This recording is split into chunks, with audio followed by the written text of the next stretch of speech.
प्रभु यीशु मसीह की जय। आप सबका एक बार फिर से अपने चैनल ग्रेस एंड ग्लोरी पर मैं प्रभु में स्वागत करती हूँ। पिछले वीडियो में मैंने कुछ मसीही जीवन के बारे में बताया था और कुछ और वीडियो में मैंने आज के समय में जो चल रहा है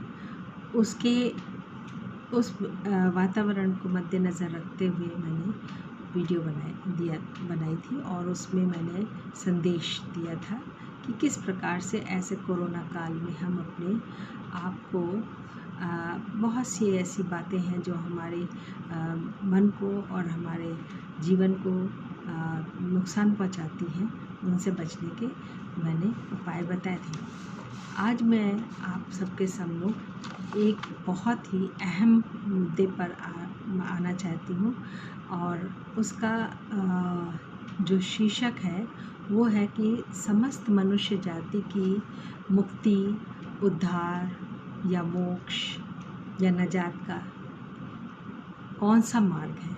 तो एकमात्र मार्ग है और उसी के बारे में मैं आज आप लोगों को बताऊंगी। इसके पहले कि मैं अपने आज के विषय पर जाऊं, मैं आप सबसे अनुरोध करती हूं कि यदि आपने अब तक मेरे चैनल को सब्सक्राइब नहीं किया है तो कृपया मेरे चैनल को सब्सक्राइब भी करें और साथ ही मैं आप सबसे रिक्वेस्ट करूंगी कि आप इस वीडियो को अपने मित्रों के बीच में, अपने जानकार लोगों के बीच में, अपने रिश्तेदारों के बीच में और ऐसे बहुत से चाहे अन्य जाति, मेनली आज का वीडियो अन्य जाति के लोगों के बीच में भेजें। और इसमें मैं आपको बता दूं कि इससे आप परमेश्वर की यीशु मसीह स्वर्गारोहण जब यीशु मसीह का हो रहा था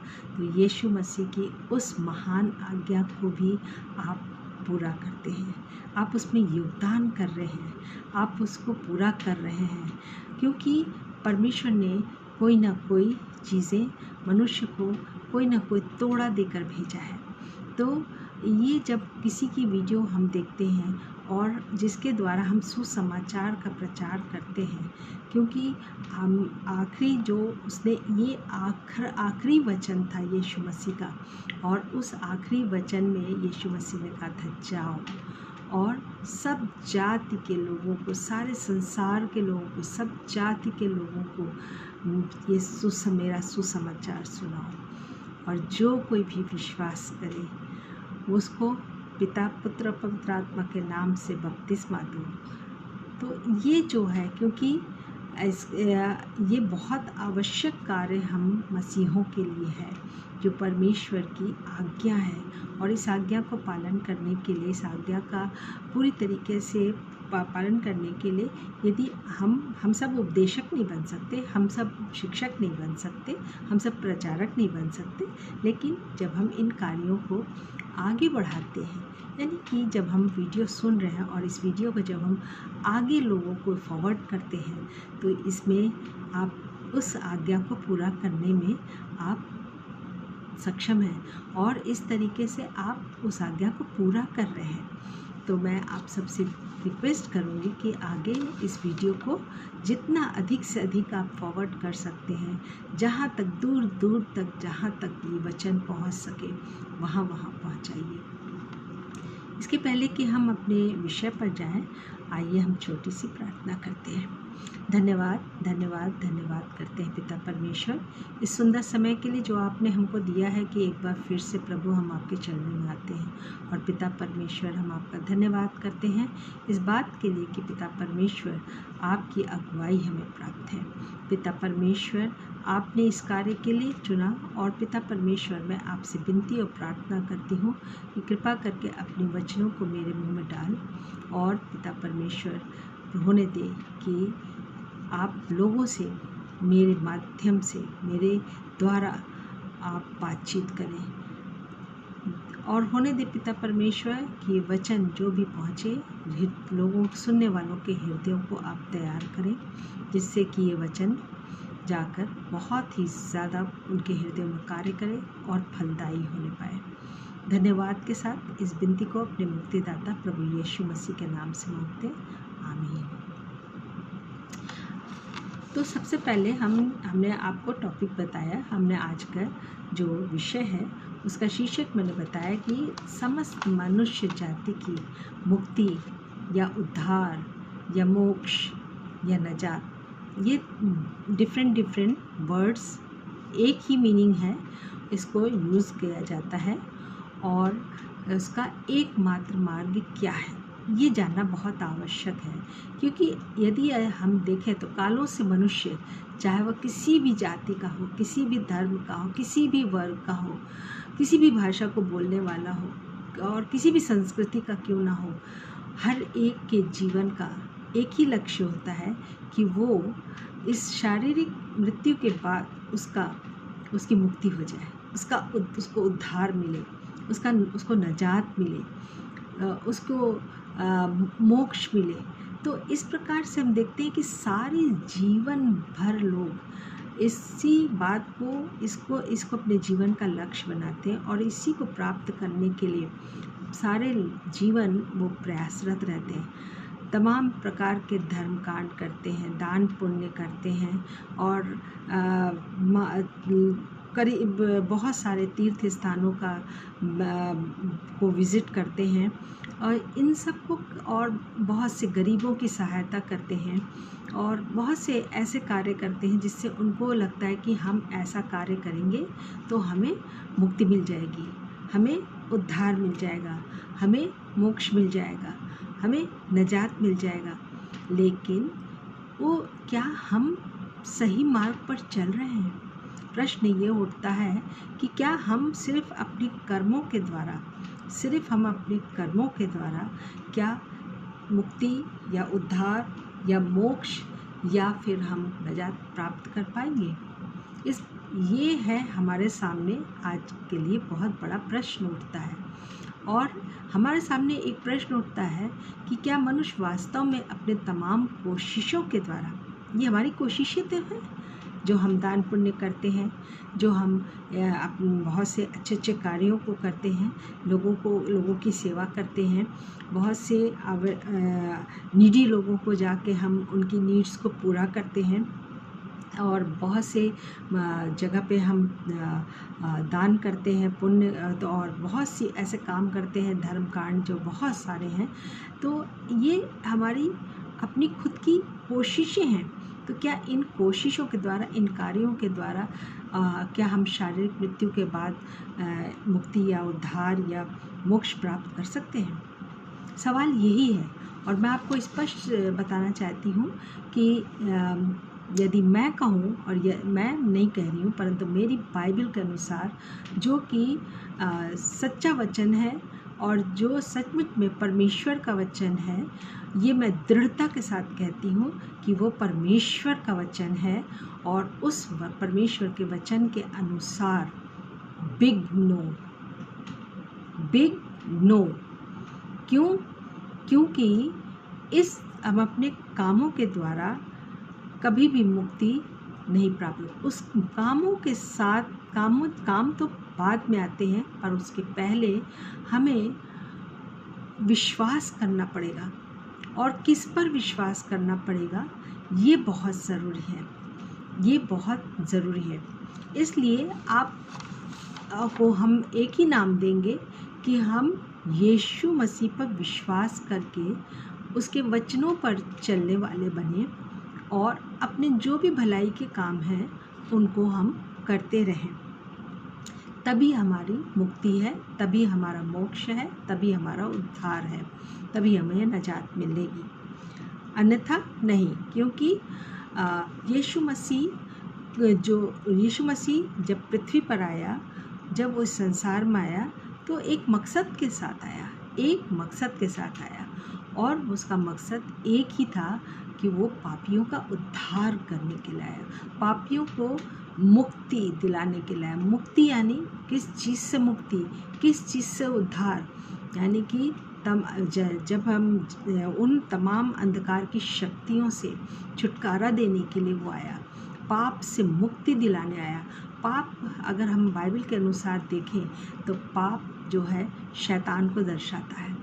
तो उस शैतान के तमाम शिकंजों में मनुष्य फंसा हुआ है, और शैतान की तमाम रणनीतियों का शिकार बना हुआ है। तो ऐसे में हम हमारे को इनसे छुड़ाने के लिए, इन सब से उद्धार देने के लिए, इन सब की से छुटकारा देने के लिए यीशु मसीह इस पृथ्वी पर आया, जो 100% मनुष्य और 100% परमेश्वर था। तो जब हम यीशु मसीह के जीवन की तरफ देखें तो वहाँ पर हमको बहुत ही हर चीज़ बहुत अद्भुत अलौकिक बातें दिखाई पड़ती हैं।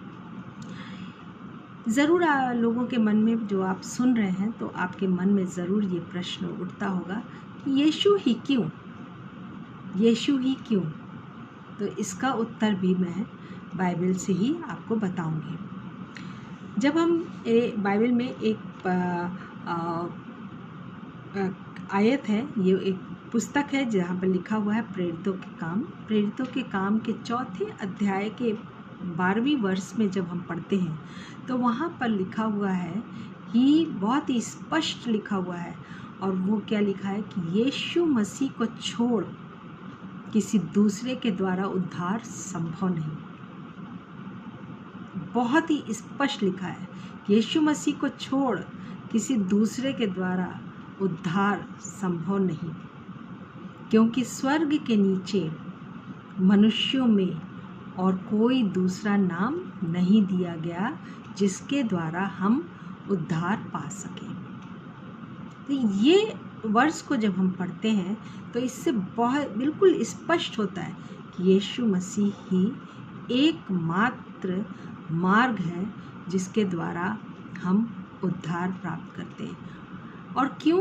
क्योंकि यीशु मसीह एक उद्देश्य के साथ आया, और वो उद्देश्य था कि जो परमेश्वर और मनुष्य का संबंध, जो रिश्ता पाप के कारण टूट गया था, उस रिश्ते को फिर से जोड़ने के लिए आया। हमारा जो हम परमेश्वर के बैरी बन गए थे, मनुष्य जाति पूरी परमेश्वर की बैरी बन गई थी, क्योंकि एक मनुष्य यानी आदम के द्वारा पाप आया, और एक मनुष्य यीशु मसीह के द्वारा, एक मनुष्य यीशु मसीह के द्वारा हमें अनंत जीवन मिला, वो जीवनदायक आत्मा बना।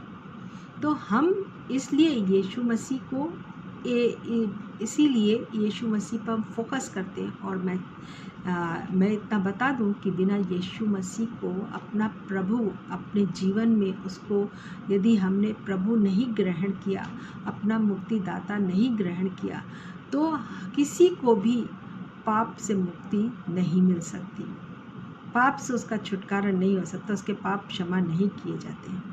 और पाप को लेकर कोई भी स्वर्ग के राज्य में प्रवेश नहीं करने पाएगा, स्वर्ग में प्रवेश ही नहीं करने पाएगा, क्योंकि पाप के लिए द्वार बंद है। तो जब हम पापी थे, उसी समय यीशु मसीह इस धरती पर आया, क्योंकि सारे मनुष्यों को परमेश्वर बचाना चाहता है। इसलिए यीशु मसीह का आने का एकमात्र उद्देश्य है, और वो है पापियों का उद्धार करने के लिए आया।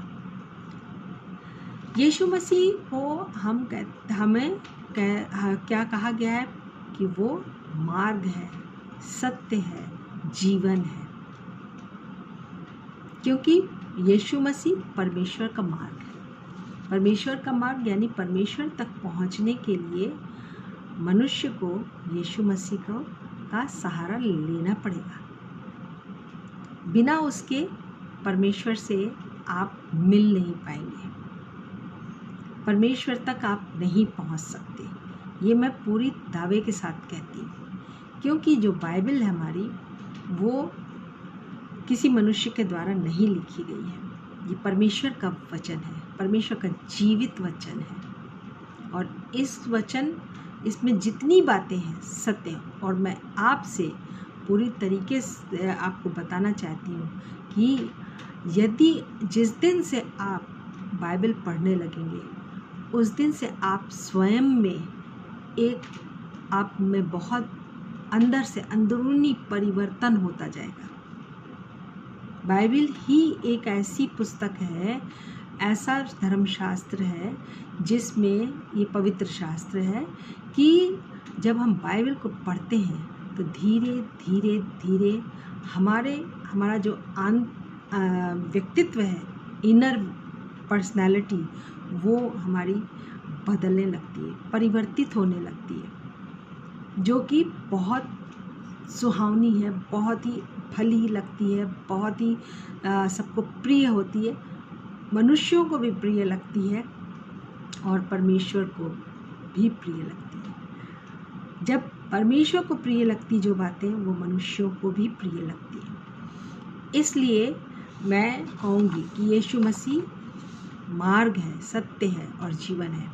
जब हम यूहन्ना रचित सुसमाचार उसका 14वां अध्याय पढ़ते हैं और उसकी 6ठी वर्ष को पढ़ते हैं, तो उस समय एक चेला था, उसका थोमा नाम का चेला था, और यीशु मसीह अपने पिता के पास जाने की बात कर रहे थे और कह रहे थे कि मैं जहाँ जाता हूँ वो तुम नहीं जहाँ जाता हूँ मैं जहाँ जा रहा हूँ वहाँ पर जाकर मैं तुम लोगों के लिए स्थान तैयार करने जा रहा हूँ।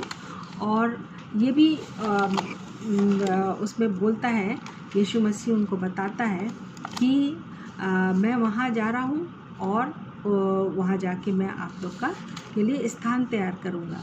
तो वहाँ पर मैं पढ़ देती हूँ आपके लिए कि यहाँ पर लिखा हुआ है कि मेरे पिता के घर में बहुत से रहने के स्थान हैं, यदि ना होते तो मैं तुमसे कह देता। मैं तुम्हारे लिए जगह तैयार करने जा रहा हूँ। यदि मैं जाकर तुम्हारे लिए जगह तैयार करूँ तो मैं फिर आऊँगा और तुम्हें अपने यहाँ ले जाऊँगा, ताकि जहाँ मैं रहूँ वहाँ तुम भी रहो। जहाँ मैं जा रहा हूँ तुम वहाँ का मार्ग जानते हो। तो जब यीशु मसीह अपने चेलों से ये सब बातें कह रहे थे अपने जाने से पहले, यानी उनको पता था, हर बात मालूम थी।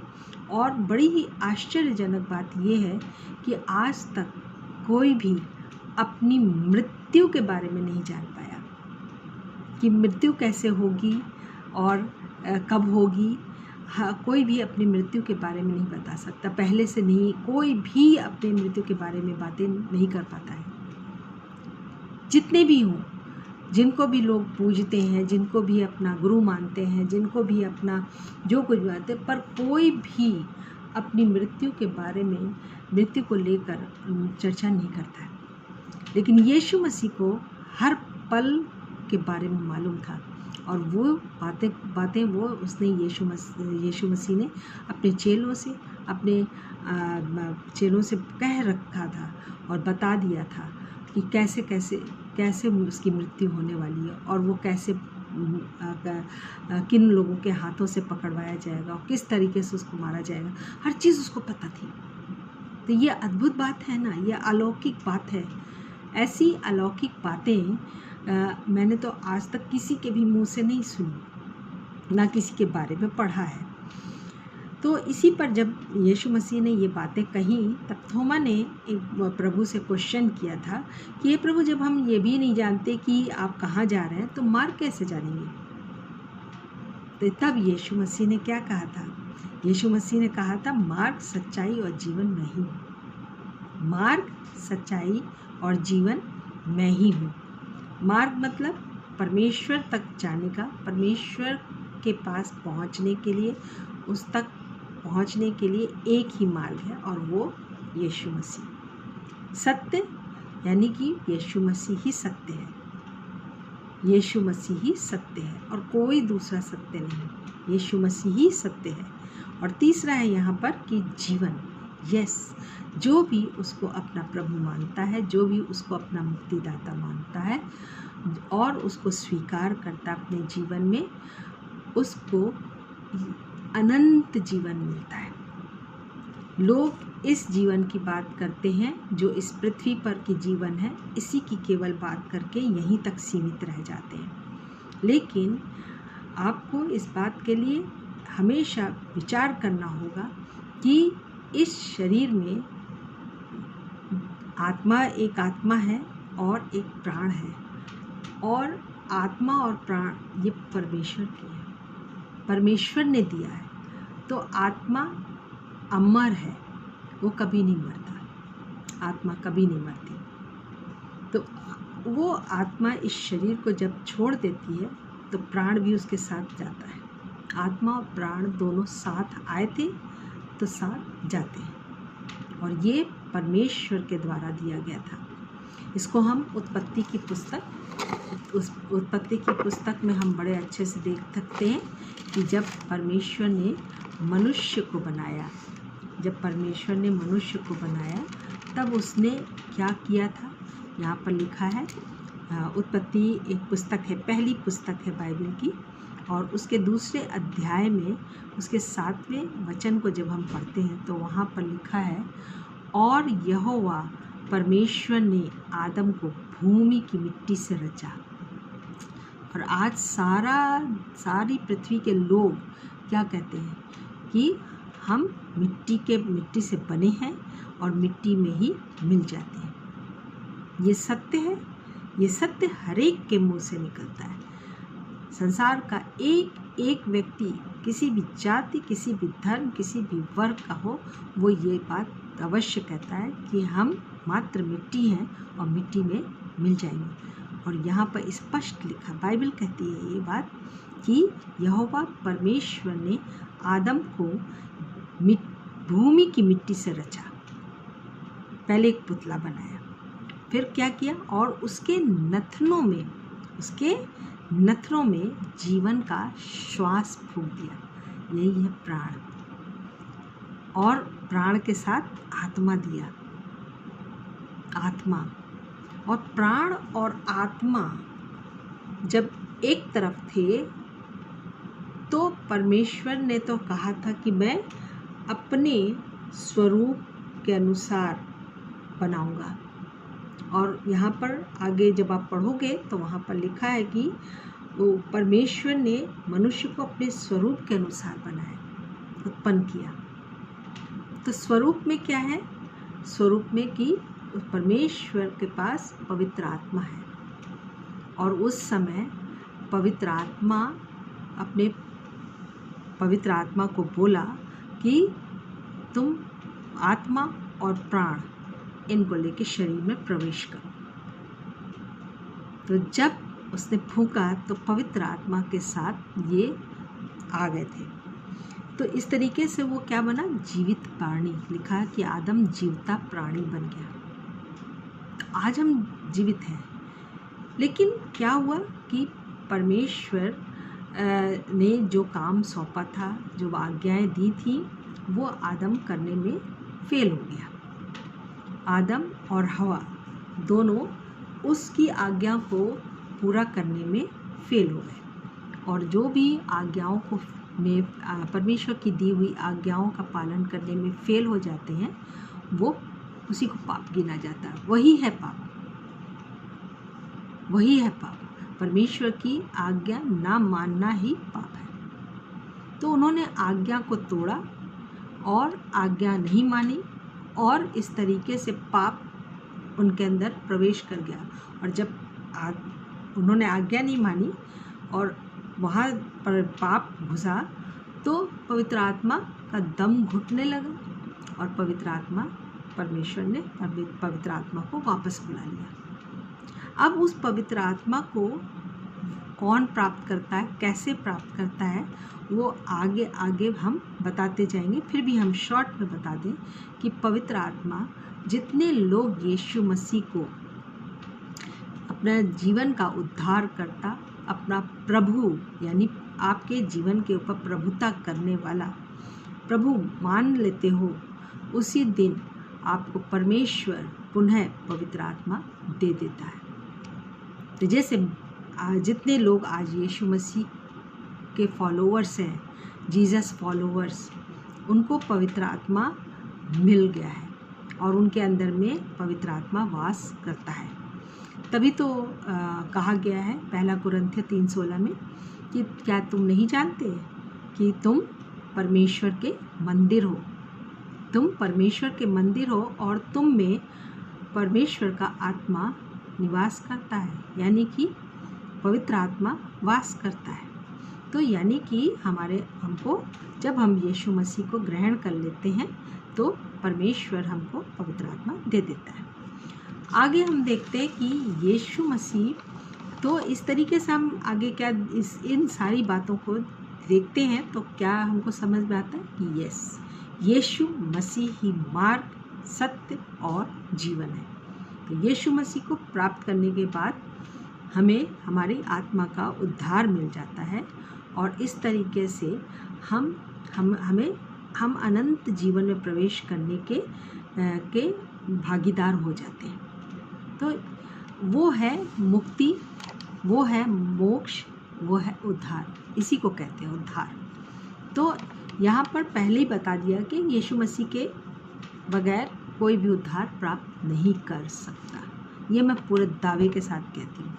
और आगे इस दावे को हम बताएं कि यीशु मसीह क्यों सत्य है, क्या बात है, क्यों इतना हम लोग उन बातों पर जोर देते हैं।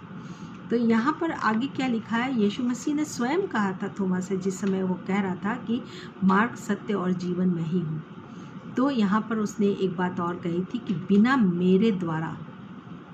मेरे द्वारा कोई पिता के पास नहीं पहुँच सकता। तो ये अब हमें इसको जानने के लिए क्या करना पड़ेगा कि यीशु मसीह के पृथ्वी पर आने का उद्देश्य को समझना होगा कि यीशु मसीह पृथ्वी पर क्यों आया, उसका आने का उद्देश्य क्या था। तो आइए हम उसके इस पृथ्वी पर मनुष्य के रूप में का उद्देश्य जानते हैं और वही हम बताएंगे आपको। तो मनुष्य जब पैदा होता है, हर एक मनुष्य आदम के बाद, जब आदम ने पाप कर लिया उसके बाद जितने भी मनुष्यों ने जन्म लिया है, यानी कि यहाँ तक कि हम सब, तो जितने भी मनुष्य जन्म लेते हैं उनमें पाप का बीज होता है, उनमें पाप का बीज होता है कि उसके डीएनए में है, आदम के डीएनए में वो प्रवेश कर चुका था। तो इसलिए वो वंशानुगत, यानी कि वंश के बाद वंश, वंश के बाद वंश, पीढ़ी दर पीढ़ी, पीढ़ी दर पीढ़ी सब मनुष्यों के अंदर में पाप का बीज आ गया है। तो इसलिए कोई व्यक्ति भी कह नहीं सकता कि मैं बिन पापी नहीं हूँ। लेकिन जिस दिन आप पर यीशु मसीह को अपना उद्धारकर्ता, मुक्तिदाता स्वीकार कर लेते हैं, उसी दिन आप क्षमा मांगते हैं, पश्चाताप करते हैं, क्योंकि आपको मालूम हो जाता है और बहुत सी बातों को पवित्र आत्मा बताता है। तब आप क्या होता है कि आप अपने पापों का अंगीकार करते हैं और फिर परमेश्वर की सहायता से, पवित्र आत्मा की सहायता से आप धीरे धीरे उन तमाम पापों से मुक्ति प्राप्त करते जाते हैं और आपका जीवन सुधरता जाता है। लेकिन यदि आपने प्रभु यीशु मसीह को मान लिया, लेकिन जब हम, क्योंकि ये वचन जो है ना, पवित्र शास्त्र, इस पवित्र शास्त्र को जब हम पढ़ते हैं तभी क्या होता है, ये एक तरीके से हमको अंदर से, है ना, अंदर से हमें स्वच्छ करता जाता है। और क्योंकि एक अद्भुत चीज़ है, क्योंकि ये परमेश्वर का वचन है और बहुत ही अलौकिक रूप से ये वचन काम करते हैं और अंदर से आपको पवित्र करते जाते हैं, धोते जाते हैं और आपकी वो सारी अशुद्धताओं को निकालते जाते हैं। लेकिन जो वचन नहीं पढ़ेंगे, केवल सोचेंगे कि हम यीशु मसीह को मान लिए हैं और फिर अपनी मनमानी करेंगे, आँखों की अभिलाषा को पूरी करने के लिए, संसार की तमाम अभिलाषाओं को पूरा करने के लिए, शरीर की तमाम अभिलाषाओं को पूरा करने के लिए, जब वो उन कार्यों को करेंगे जो अन्य जाति के लोग करते हैं या अन्य लोग कर रहे हैं, संसारिक लोग कर रहे हैं, यानी कि संसार में रह के उन तमाम सांसारिक आदतों को अपने अंदर में ले लेते हैं और उन कार्यों को करते हैं, तो निश्चित रूप से कहीं ना कहीं उनमें कमी रह जाएगी, है ना। तो इसलिए वो अपना उद्धार भी, यहाँ तक कि अपना उद्धार भी खो सकते हैं जो उन्होंने यीशु मसीह को ग्रहण करने के बाद प्राप्त कर लिया था। लेकिन यदि वो यीशु मसीह के हर वचनों को नहीं मानते और उनका जीवन बिल्कुल अलग है और मतलब बहुत ही जो अप्रिय, परमेश्वर को अप्रिय वैसा जीवन जीते हैं, तो वो अंत में यदि वो नहीं सुधरते और अपने गुनाहों का पश्चाताप नहीं करते और फिर से मतलब कि माफ़ी नहीं मांगते और इस तरीके से अपना जीवन चलाते रहते हैं, वैसे ही पापमय जीवन में बिताते रहते हैं, तो फिर क्या है, वो अपना उद्धार खो देते हैं। तो उद्धार खो भी सकते हैं, ये भी बात है। तो इसलिए मैं ये बोलूँगी कि यीशु मसीह का जीवन जैसा था, जब हम यीशु मसीह के जीवन की तरह उसको फॉलो करते, तभी हम जीसस फॉलोअर्स कहलाते हैं। तो इस तरीके से हम देखेंगे तो हमें पाप से छुटकारा देने के लिए यीशु मसीह इस धरती पर आया। और यीशु मसीह के जीवन को जब हम देखते हैं तो वो उसका भी जीवन बहुत ही अद्भुत था। आप ही बताओ कि जब आप बहुत भले भले काम करोगे, सबकी सेवा करोगे और तमाम लोगों के दुख में आप उनका साथ दोगे, उनके दुखों से उनको मुक्ति दोगे और मुक्ति दिलाओगे, और साथ में उनके कष्टों को आप अपना कष्ट समझोगे और फिर उनके साथ आप उनके कष्टों को समझते हुए उनकी सहायता करोगे, तो ऐसे में क्या होगा? ऐसे में कोई आपको क्या इतनी बड़ी सज़ा देगा जो यीशु मसीह को सज़ा दी गई? मैं तो सोचती हूँ ऐसी सज़ा किसी को नहीं मिलेगी, है ना। वैसी सज़ा केवल कुख्यात अपराधियों को मिलती है। जैसे कि हम देखें तो निर्भया कांड में कैसा काम किया था उन लोगों ने, इसलिए उनको कैसी सज़ा दी। फिर उनकी सज़ा भी बहुत कम थी। यीशु मसीह की सज़ा को आप देखोगे, यीशु मसीह को जब देखोगे कि किस तरीके से प्रताड़ित किया लोगों ने, जब आप उसके बारे में पढ़ोगे, आगे हम बताएंगे उसके बारे में, क्योंकि वो बताना बहुत ज़रूरी है और धीरे धीरे हम उन बातों को पूरा आपको बताएंगे, समझाएंगे। तो ये आप देखोगे कि यीशु मसीह का जब जीवन हम देखते हैं तो बहुत ही अद्भुत, बहुत ही अनोखा, और उसने अपना बलिदान दे दिया, स्वयं का बलिदान दे दिया। तो उसका जो खून बहा, तो कहते हैं ना कि उसके लहू के बहाए जाने से हम को पाप से मुक्ति मिली। तो सारी मनुष्य जाति के लिए ऐसा है, क्योंकि यदि हम यूहन्ना 3:16 में पढ़ें, यूहन्ना रचित सुसमाचार एक पुस्तक है, तो 4 सुसमाचार हैं नए नियम में, वहाँ पे यूहन्ना रचित सुसमाचार उसके 3:16 में जब पढ़ते हैं तो वहाँ पर बहुत ही अच्छा वचन, एक बहुत ही सुंदर वचन दिया हुआ है, लिखा हुआ है कि परमेश्वर ने संसार से ऐसा प्रेम किया कि उसने अपना एकलौता पुत्र दे दिया, ताकि जो कोई उस पर विश्वास करे वह नाश ना हो, परंतु अनंत जीवन प्राप्त करे। अनंत जीवन ही मोक्ष होता है, अनंत जीवन ही मुक्ति होती है, अनंत जीवन ही उद्धार कहलाता है। तो उद्धार प्राप्त करने के लिए, मुक्ति प्राप्त करने के लिए, मोक्ष प्राप्त करने के लिए हमको यीशु मसीह पर विश्वास करना ही होगा। और यदि हम यीशु मसीह पर विश्वास नहीं करते हैं, उसको अपना प्रभु नहीं मानते हैं, उसका इनकार करते हैं, तो हमारी मुक्ति कभी भी नहीं हो सकती, हमें उद्धार कभी भी नहीं मिल सकता। और यीशु मसीह केवल एक पर्टिकुलर ग्रुप के लिए, पर्टिकुलर जाति के लिए, पर्टिकुलर एक समुदाय के लिए नहीं आया, ये भी मैं बहुत ही स्पष्ट बता रही हूँ। वो सब जातियों के लिए, सब कुलों के लिए, यानी सारे जगत के लिए, क्योंकि परमेश्वर ने किसी एक पर्टिकुलर ग्रुप, एक पर्टिकुलर समुदाय से प्रेम नहीं किया है। वचन स्पष्ट कहता है कि परमेश्वर ने समस्त संसार से प्रेम किया, उसने समस्त संसार के मनुष्यों के लिए अपना इकलौता पुत्र दे दिया। और वो पुत्र जब आया इस दुनिया में तो उसने सिर्फ सेवा का काम किया, लोगों की भलाई के लिए उसने जीवन जिया, और अंत में उसको भलाई के बदले में उसको एक एक जघन्य अपराधी की तरह उसको देखा गया और वैसी ही उसको सज़ा दी गई। उसने किस तरीके से मृत्यु उसकी हुई, आप जब पढ़ोगे और तो आपकी रूहें कांप जाएंगी।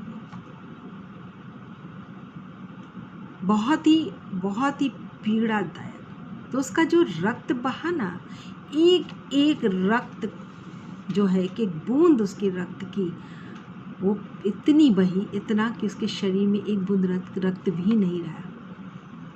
और ये स्पष्ट करता है कि उसने अपने शरीर का एक एक बूंद सारी मनुष्य जाति के लिए दे दिया। एक दो बूंद नहीं बहा, आधा या 1/3 या 1/4 नहीं बहा, लेकिन पूरा का पूरा एक एक बूंद उसने इस जगत के मनुष्यों के लिए दे दिया। अनोखा बलिदान, अनोखा बलिदान। क्योंकि यदि हम पुराने नियम को देखें तो वहाँ उस समय जब यीशु मसीह नहीं आया था, तो यीशु मसीह के आने से पहले पशुओं की बलि दी जाती थी पापों से छुटकारे के लिए, और हर वर्ष ये सब होता था। और महायाजक जो होता था वो उनके पापों का प्रायश्चित करता था अंदर जाके, और लहू का छिड़काव होता था उस जानवर का जिसका बलि दिया गया है, उसका छिड़काव उस मनुष्य के ऊपर भी करते थे। और साथ में अंदर सबसे महापवित्र स्थान पर वहाँ एक वेदी है, परमेश्वर की वेदी।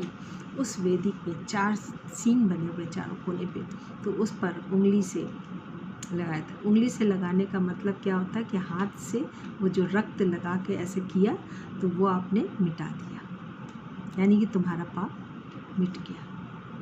ये तो लेकिन बार बार होता था, और इससे उसी समय तक होता था, पर फिर पाप करते थे, और फिर हर साल वो बलि चढ़ाते थे। तो ये परमेश्वर ने एक योजना बनाई, और इस तरीके से परमेश्वर ने अपने इकलौते पुत्र को भेज दिया, और इस तरह की यीशु मसीह का आना इस पृथ्वी पर हुआ, और उसके रक्त के बहाए जाने से वो क्या बोलते हैं, उस लोगों का उद्धार हो। जो उस पर विश्वास करेगा उसका उद्धार निश्चित है, निश्चित है, उसका उद्धार निश्चित है। साथ ही अद्भुत बात ये है कि सारे जहां में जितने भी लोग हैं सबने मृत्यु प्राप्त की। यीशु मसीह भी मरा, लेकिन यीशु मसीह में एक अनोखी बात ये पाई जाती है कि सब मर गए लेकिन कोई भी जीवित नहीं हुआ मरने के बाद। लेकिन यीशु मसीह तीसरे दिन जीवित हो गया, और सारे प्रमाण हैं, सारे प्रमाण हैं। और इसका सबसे बड़ा प्रमाण मैं आपको दूंगी, अपना इतिहास, मानव जाति का इतिहास। जब हम इतिहास के ऊपर देखते हैं, इतिहास को देखें, तो इतिहास, मानव जाति इतिहास जो है वो 2 भाग में बटा हुआ है, BC और AD। और दोनों का फुल फॉर्म क्या है? बिफोर क्राइस्ट, यानी ईसा पूर्व, ईसा पूर्व। तो ईसा पूर्व यानी यीशु मसीह के जन्म से पहले का जितना समय था, जो काल है, जो भी घटनाएं इस पृथ्वी पर हुई, जितनी भी घटनाएं हुई, वो तो इतिहास बन जाता है ना। तो वो इतिहास BC यानी यीशु मसीह के आने से पहले की सारी घटनाएं। और दूसरा पार्ट है AD, यानी यीशु मसीह वहाँ पर आ चुका, और यीशु मसीह के यहाँ पर AD का मतलब होता है, अगर हम ये AD को देखें तो AD का मतलब होता है एनो डोमिनी। इसका अर्थ होता है in the year of our lord, and lord means, lord को हमेशा बोला है यीशु मसीह, जीसस क्राइस्ट। तो इतिहास गवाह है, हमारा पूरी तारीखें पूरे देखा जाए तो, है ना, कालों से जितने भी हम देखा जाए तो इस संसार में दिन, तिथि, महीना जानने के लिए, और घटनाओं को अगर हम याद करें और इन सब बातों को देखा जाए तो हम फिर देखते हैं तो यीशु मसीह को ही आधार माना गया, यीशु मसीह ही आधार बना उसका। तो ये बहुत बड़ी मुख्य बात है कि यीशु मसीह ही सत्य है, यीशु मसीह ही सत्य है। तो आज जब यीशु मसीह पृथ्वी पर जब तक था, और और अभी भी आज भी हम किसके पर पीरियड में रह रहे हैं? यीशु मसीह के पीरियड में, क्योंकि ये पीरियड कहलाता है यीशु मसीह का अनुग्रह का पीरियड। तो उसके अनुग्रह में आज मनुष्य जाति रह रही है। अब क्या है, ये जो महामारी इतनी बड़ी आई है, तो इसका एक मुख्य कारण है, क्योंकि यदि बाइबल आप पढ़ोगे तो बाइबल में आगे के लिए भविष्यवाणियाँ भी दी गई हैं, और वो सारी भविष्यवाणियाँ धीरे धीरे करके पूरी हो रही हैं, और हम लोग इन बातों को जानते हैं। और जो प्रभु यीशु मसीह में विश्वास करते हैं, उसके सारे वचनों पर विश्वास करते हैं, उनके अंदर में आने वाली विपत्तियों का कोई डर नहीं होता, भय नहीं होता। हम लोग को कोई बात का डर नहीं होता, क्योंकि ये विपत्तियाँ आनी है, और हम इसलिए मानसिक रूप से पहले से तैयार हैं। इन विपत्तियों को आने का हमें मालूम है कि ये सारी विपत्तियाँ आएंगी। अभी तो केवल महामारी आई है, आगे भी देखिए, अब तो बुरे दिन शुरू हो गए। तो बुरा वक्त, उस बुरे वक्त, उन विपत्तियों से बचने के लिए भी हम क्या है, यीशु मसीह हमारा शरण स्थान बनता है। तो यीशु मसीह का जब हम साहब को उद्धारकर्ता मान लेते हैं, अपना प्रभु मान लेते हैं, तो वो हमारा शरण स्थान है, वो हमारे लिए दृढ़ गढ़ है जहाँ। और वो कहता है कि यदि तुम मेरी आज्ञाओं का पालन करोगे, यदि तुम मेरी आज्ञाओं को मानोगे, तो तुम एक भी विपत्ति तुम पर नहीं पड़ने पाएगी। ये हमारे परमेश्वर का वायदा है, और वो अपने वायदे में पक्का है। उसकी हर प्रतिज्ञा, जब हम प्रतिज्ञा के साथ में जो कंडीशन दी हुई है, जो परमेश्वर ने वो एक शर्त रखी हुई है, शर्त ये है कि यदि तुम मेरी आज्ञाओं को मानोगे, तो आज्ञा मानो। इसमें कोई भी परेशानी की बात ही नहीं है, आज्ञा को मानो। तो हम ये इन बातों को देखते हैं कि यीशु मसीह जो था वो प्रूफ है कि आज वो इतिहास, जो हमारे संसार का इतिहास बना हुआ है, वो यीशु मसीह के आधार पर ही है, यीशु मसीह के आधार पर ही है। साथ ही एक और बात बता दें, यीशु मसीह के आने के 4000 वर्ष पूर्व ही उसके आने की भविष्यवाणी कर दी गई थी, है ना। और बहुत से भविष्यवक्ता हैं, जिसमें मुख्य भविष्यवक्ताओं में से एक यशायाह नबी है, यशायाह नबी। तो उनकी पुस्तक जब पढ़ोगे तो वहाँ भविष्यवाणी की हुई है उसके आने की। और अगर हम देखें तो उसमें जो है उसके आने की भविष्यवाणी अध्याय 7 में, अध्याय 9 में, अध्याय 11 में, इस तरीके से हम उसको पाएंगे कि वहाँ पे यीशु मसीह के जन्म की भविष्यवाणी की गई है, उसके आने की भविष्यवाणी कर दी गई है।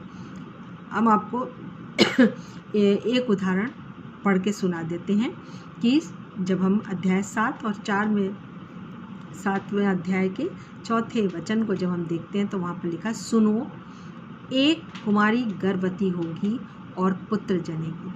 और सब जानते हैं, सारा संसार जानता है कि यीशु मसीह का जन्म एक कुंवारी यानी मरियम नाम की कुंवारी से उत्पत्ति हुई। उसकी पैदाइश के बारे में जब भी हम पढ़ते हैं, यीशु मसीह के जन्म की बातें जब हम पढ़ते हैं, तब हमको ये चीज़ दिखाई देती है कि यीशु मसीह का जन्म कैसे हुआ। तो यहाँ पर उसके लिए भविष्यवाणी पहले से कर दी गई थी, और वो भी हज़ारों वर्ष पूर्व, 4000 वर्ष पूर्व सोचिए भविष्यवाणी की गई, और वो भविष्यवाणी पूरी हुई। तो यहाँ पर लिखा हुआ है, सुनो, एक कुंवारी गर्भवती होगी और पुत्र जनेगी और उसका नाम इमैनुएल रखेगी। यानी कि वो इमैनुएल नाम परमेश्वर के द्वारा दिया गया।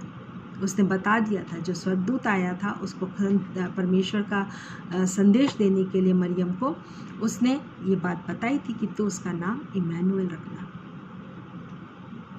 तो इमैनुएल का मतलब भी क्लियर है कि परमेश्वर तेरे साथ। तो ये है कि वो बना, वो आया, और वो परमेश्वर की पूरी मतलब उसके अंदर में परमेश्वर की सारी खूबियाँ थी, सारी खूबियाँ। और साथ ही एक अद्भुत बात ये कि सब, हाँ, ये बताए कि यीशु मसीह जीवित हुआ, तीसरे दिन जीवित हुआ, और वो 40 दिन लोगों के बीच में रहा। 40 दिन के बाद उसको परमेश्वर ने अपने पास बुलाया, और वो भी पूरी देह के साथ, है ना। तो जैसे वो यीशु मसीह गया, वैसे ही वो अपने लोगों को लेने के लिए आने वाला है, अपने लोगों को लेने के लिए आने वाला है। और हम उस दिन की बाट जोहते हैं, उस दिन की हम सब प्रतीक्षा कर रहे हैं, हम बाट जो रहे हैं, और अपने को उसी तरीके से बनाएंगे जैसा यीशु मसीह। हम अपने आप से नहीं बन पाएंगे, हम अपने आप से नहीं बन पाएंगे। पवित्र आत्मा हमको जो दिया गया है, और वो पवित्र आत्मा हमारी सहायता करता है। तो इसलिए हम लोगों ने, हमें क्या करना होगा, हमें अपने आप को समर्पित करना होता है, परमेश्वर के अधीन करना है। परमेश्वर के अधीन रहेंगे तो हम कभी भी कोई भी गलत बात को स्वीकार नहीं कर पाएंगे। आज पूरे संसार में क्यों भ्रष्टाचार है? क्योंकि ये पाप है। पाप जो है वो मनुष्यों के ऊपर राज्य कर रहा है, मनुष्यों के ऊपर राज्य कर रहा है। और इस शैतान को हराने के लिए यीशु मसीह आया। और शैतान जो है, वो शैतान के पास ही मृत्यु है, तो मृत्यु पर उसने फतह पाई, उसने विजय प्राप्त की। इस तरीके से शैतान को पूरी तरीके से हरा दिया। और जितने भी यीशु मसीह को मानते हैं, जो यीशु मसीह में मानते हुए सो गए हैं, वो सब यीशु मसीह के गुप्त आगमन के समय में वो सब पुनर्जीवित होंगे, पुनरुत्थान होगा उनका। और हम जो जीवित अगर रह गए इस पृथ्वी पर, तो हमारा ये शरीर महिमामय देह में बदल जाएगा, और क्षण मात्र में ये सब काम होगा। और लोग अपने बीच से हज़ारों हज़ार की संख्या में, लाखों की संख्या में, हज़ार क्या बोले मैं, करोड़ों की संख्या में भी हो सकता है, और लोग चले जाएंगे, गायब हो जाएंगे। लोग आश्चर्य करेंगे, अरे अभी तो यहाँ था, गया कहाँ? और ये अद्भुत घटना बहुत जल्दी घटित होने वाली है, उसका समय कोई नहीं जानता है। तो इसलिए मैं आप लोग को आज इस वीडियो के माध्यम से, मैं सबसे, जिन्होंने अब तक यीशु को अपना प्रभु नहीं माना है, वो सत्य को जाने। आज जो आपने वीडियो सुना और उसको, जो ये आप वचन सुन रहे हैं, जो सुने हैं, इसको आप परमेश्वर के पास जाइए, किसी देवी देवता के सामने नहीं, लेकिन स्वयं बस इतना बोलो कि हे यीशु, मुझे ग्रहण कर, और मुझे सत्य को बताने में, सत्य को जानने में मेरी मदद कर। देखिए, यीशु आपकी मदद करेगा। तो आप इस सत्य को स्वीकार करो, जानो पहले। मैं कोई फोर्स नहीं करना, क्योंकि परमेश्वर भी कोई भी अपनी बातें थोपता नहीं है, लेकिन सत्य को बताना बहुत ज़रूरी है। इसलिए मैंने इस सत्य को बताना चाहा। ये मेरा चाहने से कुछ नहीं होता है, परमेश्वर चाहता है कि सारा मनुष्य जाति बचाया जाए, वो नाश ना हो। नाश होने का मतलब क्या होता है कि सबको पता है, पूरी जाति, सारे धर्म के लोग जितने भी हैं, वो जानते हैं कि आदमी मृत्यु के बाद उसको या तो स्वर्ग में जाएगा या नरक में जाएगा। तो स्वर्ग में तो वही जाएगा जो स्वर्ग में बैठा है, उसको मानेगा तो। और स्वर्ग में कौन बैठा है? यीशु मसीह। उसका स्वर्गारोहण हुआ था, और वो जाके परमेश्वर के दाहिनी ओर बैठा है, और वही न्याय करने के लिए आएगा भी। वो अपनी प्रजा को लेने के लिए आएगा, अपने लोगों को लेने के लिए आएगा। तो क्यों ना आप भी उसकी उस भीड़ में आप भी शामिल हो, उसको स्वीकार करो, अपना प्रभु मानो, अपना उद्धारकर्ता मानो, और उसके बाद सही मार्ग पर चलो।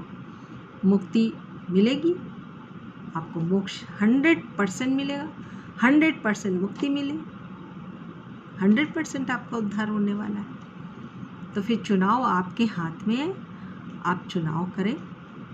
और मैं तो यही प्रार्थना करूंगी कि प्रभु आप लोगों के ज्ञान चक्षुओं को खोले, और वो जो अंधकार में आपको कुछ नहीं दिखाई दे रहा है, आप यीशु की रोशनी में आए और यीशु मसीह की रोशनी में आके उन सब बातों को देख सकें। आइए हम प्रार्थना करें। धन्यवाद करते हैं पिता परमेश्वर इस सुंदर वचनों के लिए जो आपने हमको दिया। पिता परमेश्वर, आज जो कुछ भी पिता परमेश्वर आपने मेरे द्वारा बात किया है प्रभु, सुनने वालों के हृदय में प्रभु आपका वचन प्रभु जी कार्य करने पाए। प्रभु उन सब पर हर एक सुनने वालों को प्रभु जी आप आशीषित करें मेरे परमेश्वर। हर एक सुनने वालों पर आपका अनुग्रह होने पाए, हर एक सुनने वालों के ऊपर आपकी दया और करुणा की दृष्टि होने पाए, कि वो पिता परमेश्वर आपके अनुग्रह को प्राप्त करें, आपकी करुणा को प्राप्त करें, आपकी दया को प्राप्त करें, और पिता परमेश्वर वो आत्मिक रीति से आशीषित होने पाए, उनको पूर्ण आत्मिक चंगाई मिले, और वो पिता परमेश्वर इन सत्य की बातों को जो उन्होंने सुना है उसे ग्रहण कर सके। उनके हृदय को आप प्रभु जी आप तैयार करें, उनके हृदयों में आपका वचन कार्य करे, वो आवाज़ को सुन सके जो प्रभु आपने प्रभु जी मेरे द्वारा बातचीत की है। प्रभु पिता परमेश्वर धन्यवाद करते हैं, सारी महिमा, सारी प्रशंसा, सारा धन्यवाद आपको देते हुए इस विनती को अपने मुक्तिदाता प्रभु यीशु मसीह के सामर्थी नाम से मांगते हैं, आमीन। साथ ही मैं आप लोगों से रिक्वेस्ट करूंगी कि यीशु मसीह को और भी अधिक जानने के लिए मेरी अगली वीडियो को सुनना ना भूलें, और अपने कमेंट्स को मेरे कमेंट बॉक्स में डालें कि आपको कैसा लगा सुनने के बाद, और वचन ने किस तरीके से आपके जीवन में कुछ आपको लगा, अंदर से कुछ आपने महसूस किया, उस चीज़ को आप जानें। जो आपने महसूस किया, जो एहसास किया है, उसको आप कमेंट बॉक्स में डालें। और मैं ये भी कहूँगी कि आप इन वीडियो को और भी अपने साथियों के बीच में बांटें, जिससे कि वो भी बचें, नाश होने से बचाए जाए। धन्यवाद।